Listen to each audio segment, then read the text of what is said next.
Doubt is something that artists, I think, live with constant. That's healthy. Something that's not met with challenge never really bears the fruit you want it to.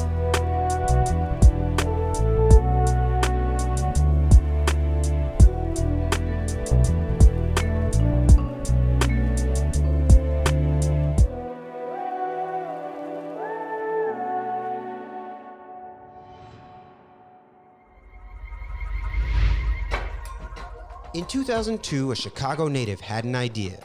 Hebru Brantley was studying film at Clark University in Atlanta, but his true passion was in the visual arts of illustration and painting.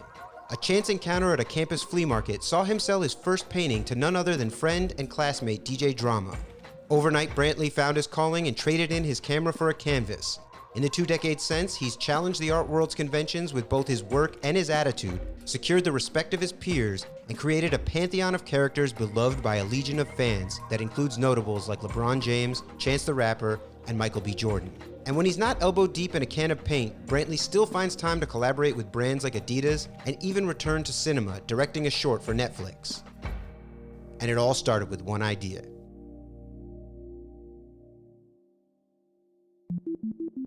How did your parents' professional life inform your creative aspirations? My father worked for NBC, and my mother worked for JPC, which, is Ebony Jet. Mr. Johnson, she was his secretary, basically. And I didn't feel like goals were unobtainable. My mom nor my father never really were artistic, but my mom appreciated it adversely. Like, my father was very much like, yo, you go to school, you get good grades, and you get a good job, right? Like, this artist shit, that's not real. Like, you want to do art? Okay, well, be an architect, right? That has art in it. You got a pencil in your hand at some point, right? But it was the opposite from my mother.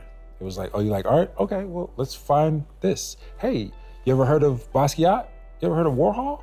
Warhol paints Superman. You ever see this? Hey, you ever got Keith Haring? So thanks to my mom, a lot of these things were put in front of me at an early age. When did you start gravitating towards the arts yourself? As a kid, the thing that I did most natural was, want to draw, color, create. I have these phases in my life. It's the Ninja Turtle phase and it's the Wu-Tang phase, right? And so, it was like, as a kid, you're mimicking the things you like, the Ninja Turtles and He-Man, and it's all of that, and it's innocent. And then Wu-Tang happened, and then it was like an awakening. I don't want to be a kid no more. These guys are doing a thing within music that, like, I can visualize, I can see, and they're taking elements of things that I grew up loving, cartoons, anime, kung fu flicks, Shaw Brothers, and hip hop, merging them all together. Why can't I do something similar in, a visual medium? Chicago wasn't a huge graffiti city, but we had it in pockets. And that was my way into doing art on a bigger scale. I never was really good at lettering, right? I was always better with, like, my character work, so if it's like a burner, I would do the character at the end or the beginning. But as the art started coming off the streets and into the galleries in that 80s movement, that was also sort of a great moment for me in terms of seeing how that works from an application standpoint, right? Like, these guys' main medium is spray paint, right? Spray paint isn't an easy medium to manipulate, right? But watching a guy like Dondi, both in the streets and in the gallery, I thought was really exceptional. Is this just being on your teenage, having fun, expressing yourself, or are you thinking about where this is going to take you? At the time, no, man. I was just like, this is fun, right? Because there was no one set sort of archetype or pathway towards this thing, right? It was like, okay, you want to be an animator, you want to work in animation, that's one route, right? I wasn't good enough for that. You want to be a comic book artist, wasn't good enough for that. My heroes looked weird as shit sometimes, and different angles I had trouble with. But I knew that I really enjoyed creating my own stuff, my own characters and things like that. But there wasn't a North Star to point to. Again, design wasn't designed by then. Cause, right? Like, he wasn't caused then. So I was just kind of like, this is fun. This is what we're doing. I think my biggest advantage as a creative is my upbringing, the things that I've experienced and being able to sort of work those into the things that I've created. As an outsider looking in, I can see an aesthetic connective tissue between Common, Kanye's early stuff, Chance, and your work. And all of you guys came out of the south side of Chicago. From your vantage, A, do you see that connective tissue? And B, what do you think that that comes from in particular? That's a really good question. I don't know. I think it's the environment. It's like how they say there's something in the water, right? The history in Chicago, especially the South Side, dealing with the nation, the Black Muslims, Jesse Jackson, Fred Hampton, Operation Push, right? We knew about those stories growing up. We understood that history. That was a part of our culture. When you get to the end of high school, did you have a sense that you wanted to pursue art in a professional way? Yeah, but my father, he didn't want me to suffer and starve. And so one of my other loves and passion has always been film. I think a compromise for the both of us was like, I can go to Clark Atlanta. They had a film program, the undergrad program that Spike went through, Spike Lee. At least I can be on some crew doing something at some level, but I'll have a job, right? I'll be able to make a way. I always wanted to be a director, I think, because with my ignorance, like that was the job or the role on a film set that I understood pretty simple and plain, right? I didn't know what a cinematographer really did. I understood it to a degree, but like to me, if a director sort of oversaw these things and brought the people together, put this thing together in a way, talk with that, like, okay, I can understand that. And where did it go left? Clark's film program wasn't as good as it maybe once was, but we'd have like market Thursdays and Fridays. So you set up a table, you didn't need a permit or anything, right on the promenade, sell whatever. Drum, he had a table selling his mixtapes. This is back like, DJ Dramatic, hip hop love song mixtapes. And then I'd have a table next to him sometimes selling, t-shirts, jackets, trucker hats, like hand painted. It grew and grew and grew so fast, and that really helped put me through my last kind of 2 years of school. One of my biggest early supporters was always my guy, DJ Drama. He was the first one, put money up and bought a painting for me. That meant everything. That was, supreme validation from a peer that what I'm doing, resonates and it's worthwhile.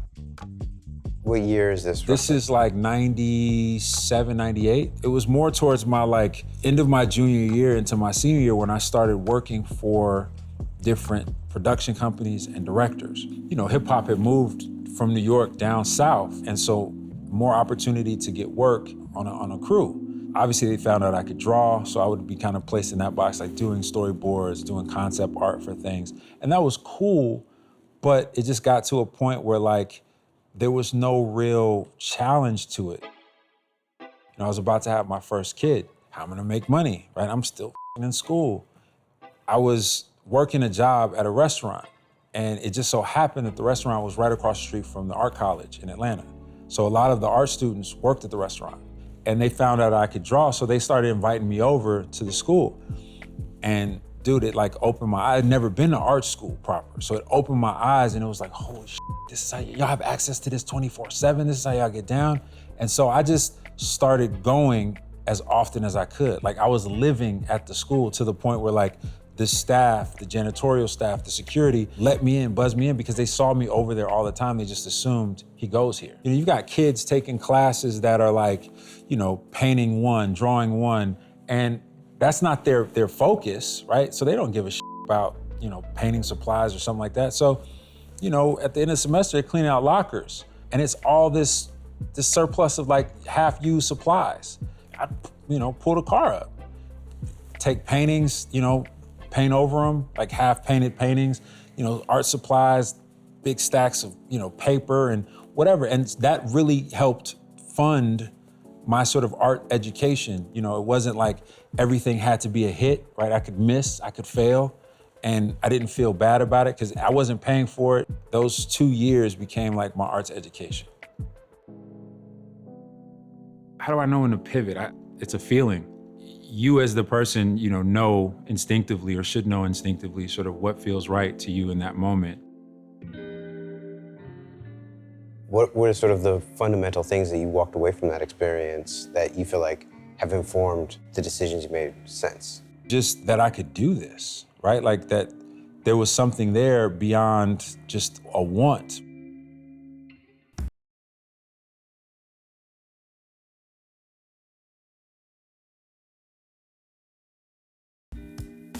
Hebru began to gain confidence in his abilities, but he still needed to figure out how to sustain himself as an artist and what the content of his work would be.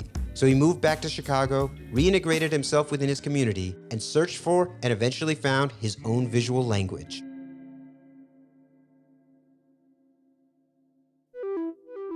You get to the end of college, you now have a child and real financial obligations. Did you end up taking a 9-to-5 job, or did you go straight into being a full-time artist? No, dude, I'm not a good employee, but I did for a second. Basically, glorified doorman, right? In like really expensive condo building in, on Peachtree in Atlanta. When you think of like a doorman, like a certain age, 40s, 50-year-old black guy, that's the whole crew. And then there's me, this young artist. And I was just bad at it. Like I had the night shift, there's cameras everywhere, and I would like draw. And after the first week, it was like, all right, Hebru, you gotta stop drawing. You gotta do your rounds, you gotta do this. Okay, I do that, and to find a camera angle, so I draw away from the angles. And then these people drive on the lawn of the property. I let them go before the police get there, properly filing a report, so I got fired.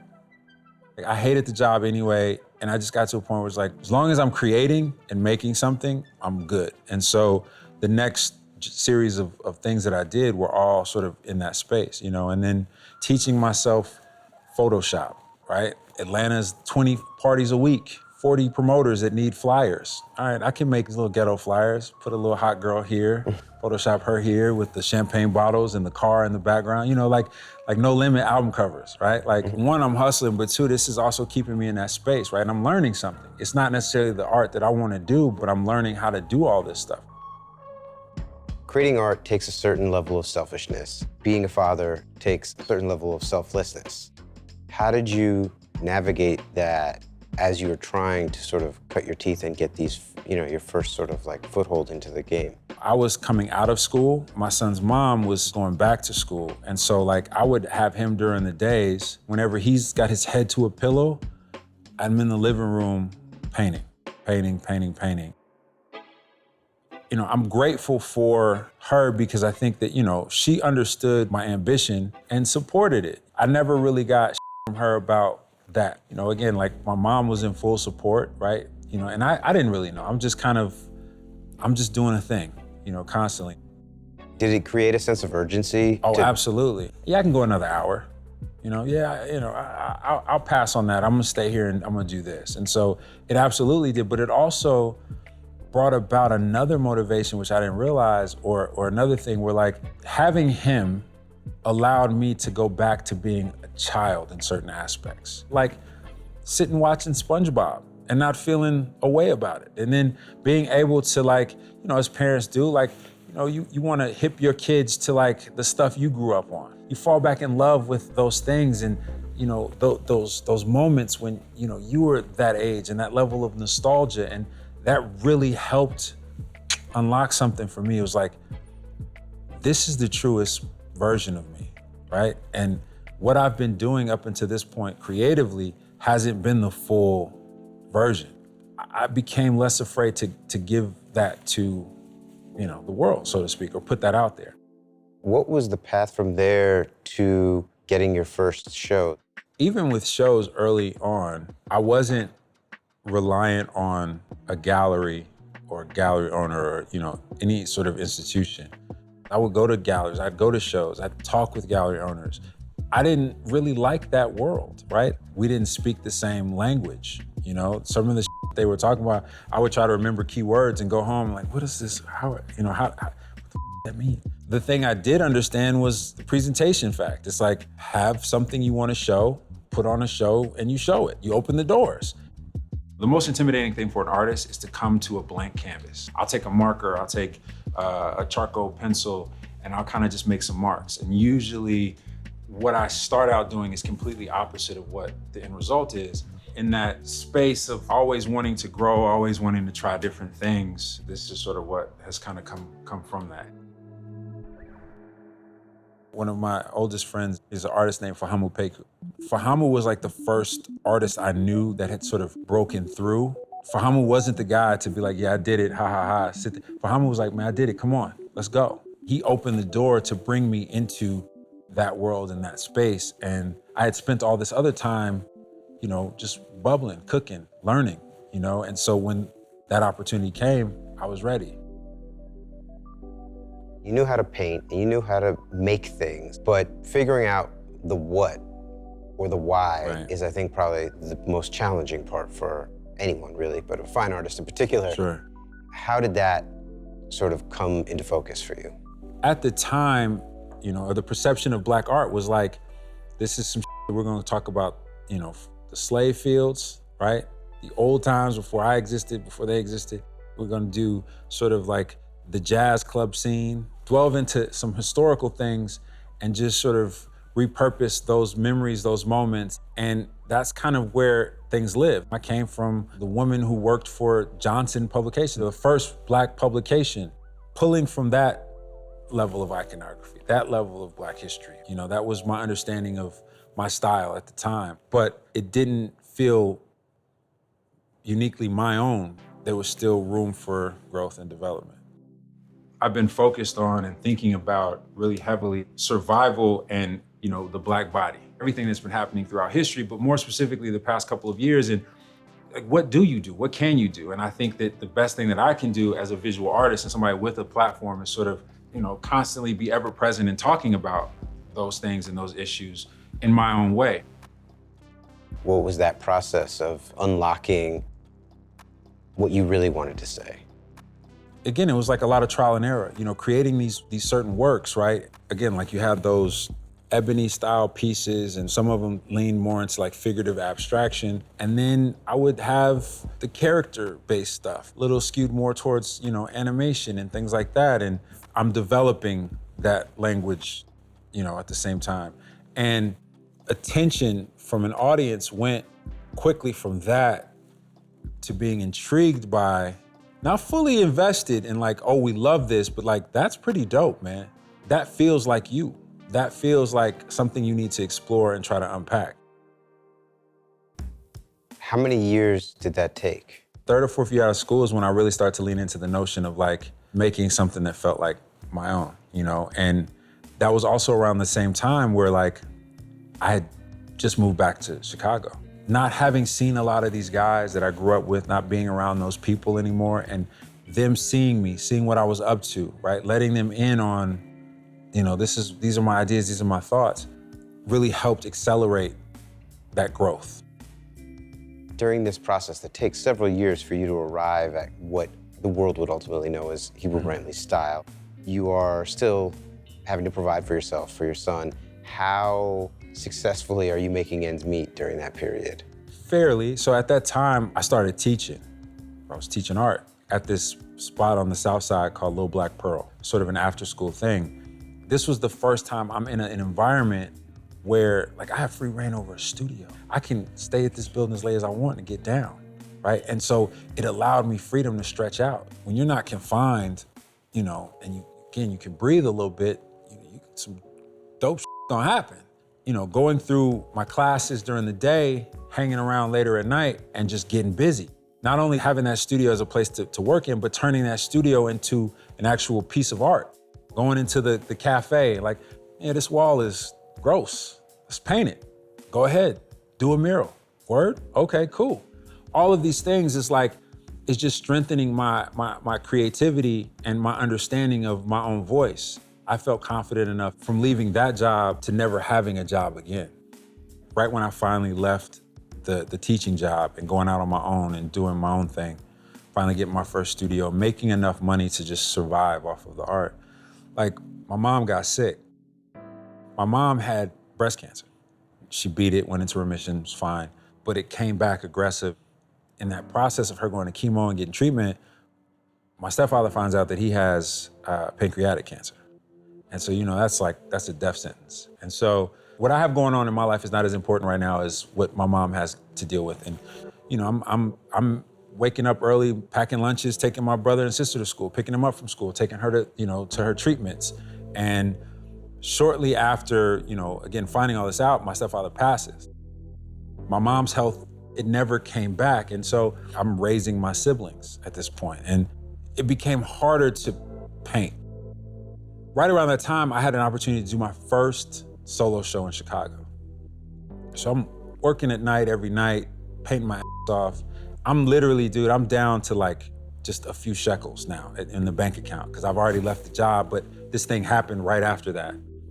And I'm putting everything I got into this work. The day of the show, my mom's never been to an art show because I'd had all my shows in Atlanta at the time, right? She has my brother and sister. She wasn't able to fly, to come to an art show. Like, man, it's everything to me. My dad's coming, my mom's coming. And dude, I'm driving my mom back from treatment and she literally, I can't make it up, she goes blind. And it's like temporary thing that happens sometimes with chemo. She loses sight for a couple hours. And it terrified me and it just put me in this, this place of panic. Soon thereafter, she passed away. So throughout my life, my mom never got to see me have an art show. I found myself in a crazy position of raising my own son and then now having full custody of my brother and sister as a visual artist, right? Like, I don't have a secure gig. There were bills. I had to focus on keeping us alive, thriving, surviving, the whole thing. I didn't have time to really grieve. It was just, I had to go. Saddled with grief and new caretaking responsibilities, Hebru had no other choice but to continue to create and try to monetize his efforts. Luckily, his work resonated, and on the strength of his talent and his unique proprietary characters, like the iconic Flyboy, he managed to build an audience and become one of the more buzzy names in the Chicago art scene. But his aspirations didn't stop there. Bent on bringing Flyboy to the big screen, Hebru decided to set the table for this eventuality by returning to the world of film and directing his first short, Erax, for Netflix.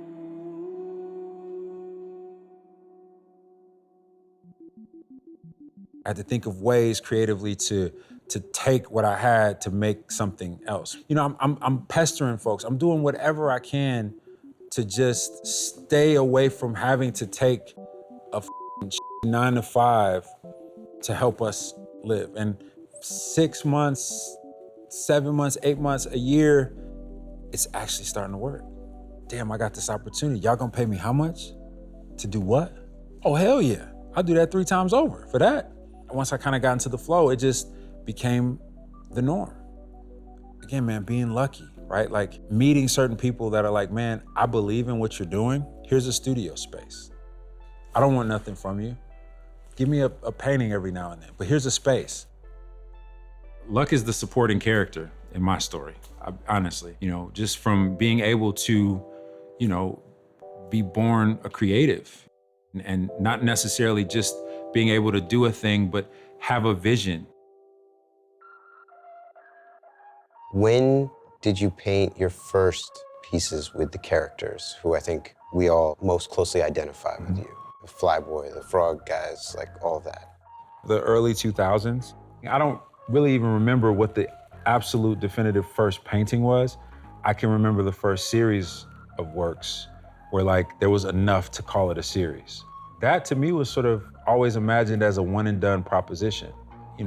Hell, some of the Flyboys or the characters at the time, they weren't black, they were, whatever color I had at the time, Some were gray, some were portrait toned, peach or whatever. But like watching how people respond. The next show had nothing to do with that stuff, but there was an expectation to see that stuff. And so, as an artist, again, I don't know, everybody's different, but for me, that was amazing. That means I did something that connected with more than just 1 or 2 people. It connected with, a broader audience, and people were expecting to see, a familiar face, so to speak. And so that was just, light bulb, obviously, moment of like, I got something here and I wanna explore it further. Take me through that process. I get bored really easily. No matter if the idea is good, if I'm saying certain things that are really, I'm passionate about, just gets boring. It's repetition. It's like, So finding new ways to bring this thing to life. And so getting into sculpture really early on in my career and like going to YouTube and watching tutorials on like, how do I do sculpture? Failing miserably at it, right? But then, trying to find those people that know how to do it and can help guide me. And so I started making like these 3D heads, these like wall-mounted heads, right? With Flyboy and a few of the characters. The audience engages with them differently. And so I got into sculpture and then I got hooked on that and just wanted to do more and more. And then it was, from the heads, it was flying Flyboy. A few years into the game, working, painting, not really having sort of an established visual voice yet. I had kind of landed on this book, about, it's like world history, World War II, Tuskegee Airmen. I just thought there was a real power behind that, right? There was a real, a real story there that like, it connected with me. And so I took it a step further and just started to think about like, the canon of characters that already exist, the Batmans, the Supermans, the Bugs Bunnies, the SpongeBobs, and like, there was none that existed that were, based off anybody of color, right? Really within that space. So I kind of did a mock show where like I presupposed that there was one, right? There was something that sort of time forgot about, that's something that was unreleased. And so, that's kind of how I arrived at, this guy right here, my second son. At what point did you feel like you had arrived in that virtuous cycle where one thing is leading to the next and you no longer have that fear of looking down? I think when I'm at a position where I'm having dinner with the mayor of Chicago and he knows exactly who I am, what I do, feeling like I'm invited into, another circle. How is the work evolving as you are becoming more successful? It's, I imagine, creating a bit of a feedback loop where you're receiving praise, scrutiny for certain things, criticism. How is that changing what you're making? I think I'm just more aware of like the audience, because there's a real audience. It's not just people coming to look at art, but it's people investing in your art, right? People living with your art. I think seeing what sells, listening to how people speak about this versus this. Again, just watching engagement. You approach things a bit smarter, with a bit more experience and a bit more confidence each time because of those things. I think I have a lot of creative goals. I would like to, create a few things in different mediums that stand the test of time and be a benchmark for the time in which, I existed. Being a pop artist and a commercial artist as well as a fine artist, it takes planning and strategy and thought about how you are cultivating your brand. When did you start thinking about that, thinking not just about an individual painting or a collection of paintings, but a larger Hebru Brantley as a name and as a brand? Very early on. I mean, it kind of goes back to like the days of me selling T-shirts on campus, like Basquiat, right? I think a lot of young Black artists especially find Basquiat, his work becomes sort of a jumping off point to an understanding of fine art. And now the world is starting to like understand who this guy is. Now there's T-shirts, there's mugs, and it's like, this dude never got to see a check for any of that, participate in any of that, have any input in any of that. I want to be able to take something from here and put it on a coffee mug, right? And somebody that can't afford that, and they can live with my art in their home. And this is again, the contradictory, the nature of the art world, right? We're going to tell you that commercial art is not the way to go, that you shouldn't do that. But we're going to exploit dead artists and license their up the wazoo to sell you puzzles, postcards, books, T-shirts, etc. through our museum gift shop. And it's okay to do it there. But if you do it in any other arena, oh no, it's pop, it's bad. You're not supposed to do that. That. I'm a creator. I'm gonna create, I'm gonna make the I wanna make, and I'm gonna put it out how I wanna put it out. I'm not saying every idea I have is great, every at-bat is a home run, but I get to control it, right? I get to control my the way I want to within my lifetime. I can't control how it's gonna come out when I'm dead and gone, but for right now, these are the things I think are cool, these are the things I wanna participate in, and so I do. I'm not caught up in this idea of like how that's gonna be perceived in the fine art world, because a lot of it is bullshit. I know this is not favorable and it's not something I should probably say publicly, but I just think it is.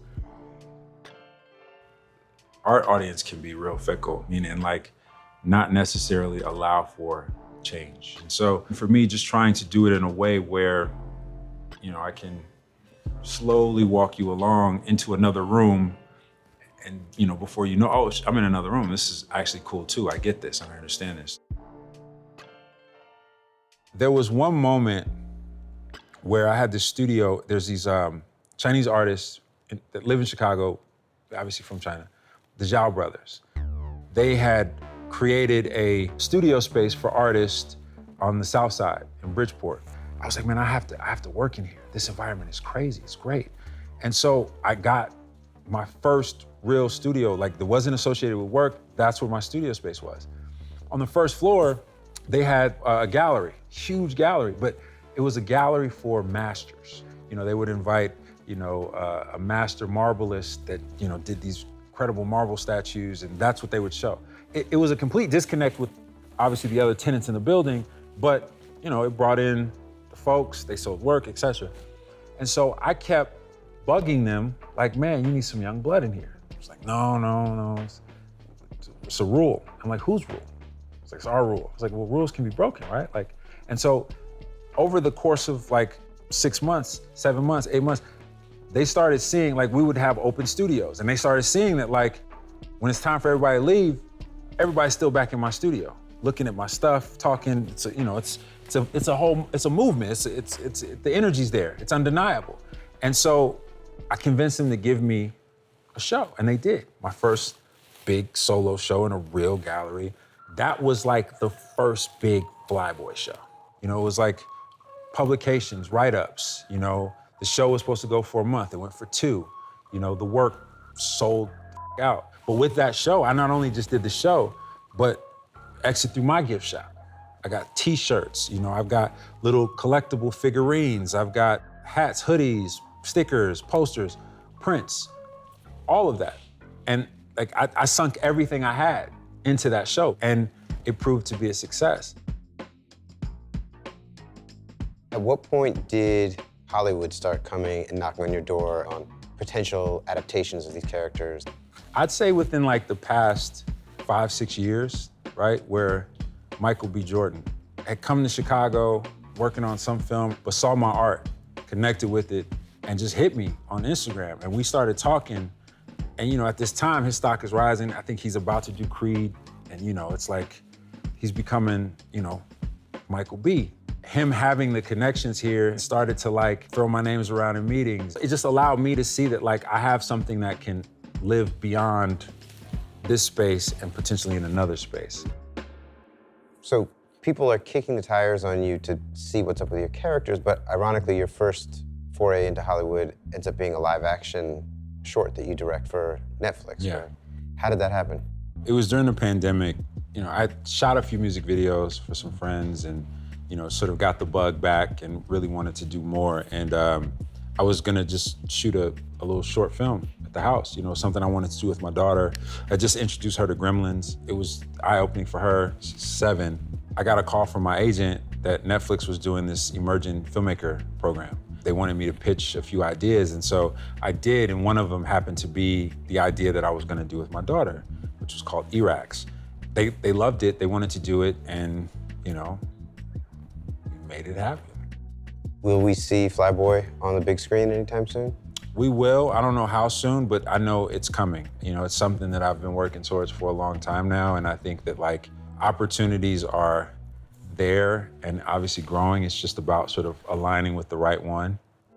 Is it difficult to pursue opportunities like that and retain ownership of the IP for the characters? It's extremely difficult because, obviously for studios, they want to own everything outright. Unless you're like J.K. Rowling, where it's like you have a successful, mega successful book series, and then, you have leverage there. And for me, having had success in a space, selling merch and things based around this IP definitely helps when having the conversation of how percentages work and things of that nature. I would imagine just dealing with the administration of Hebru Brantley as a brand is a full-time job. And on top of that, you are still in the studio painting works by hand every day while you are meeting with agents and talking to studio execs and talking to collectors and doing all of that stuff and developing your IP into new extensions. How do you sort of navigate managing your schedule and prioritizing, how you spend your time? The main thing is I have a really strong team, of people around me that are able to help with that. The creative still falls on me, but I'm a very ambitious person, always have been, and I think that while the pendulum still swings in my favor, I want to try to jump at those opportunities and sort of seize the moment. We are in a real moment right now. For Black creatives, you look at Hollywood, right? The dominant stories that are being told are from our perspective. In the fine art world, I don't know what happened, but the gatekeepers finally figured out that Black is dope. Black is the new Black. It's a real moment that hopefully will continue, but while we're in it, I want to be able to participate. So what is the bucket list? Obviously continuing painting, that'll never stop. Bigger shows, more experiential exhibitions, not just white walls and paintings, but you're going into an experience. And then on the other side is to, exploring animation, from shows to features, live action films, directing some, producing some. All of these things are slowly being set up. I like to tell stories, so to be able to tell stories here, in a two-dimensional sort of space to, actually with live actors or, in an animated space, I think is all different pieces of a whole. As the visibility goes up and the stakes go up, does it get easier? No, it's never easy. You just get more accustomed to the chaotic nature of it all. You know what I mean? It's I know what I do isn't suited for a lot of people or how I do certain things, but this is the only way I know how to do it.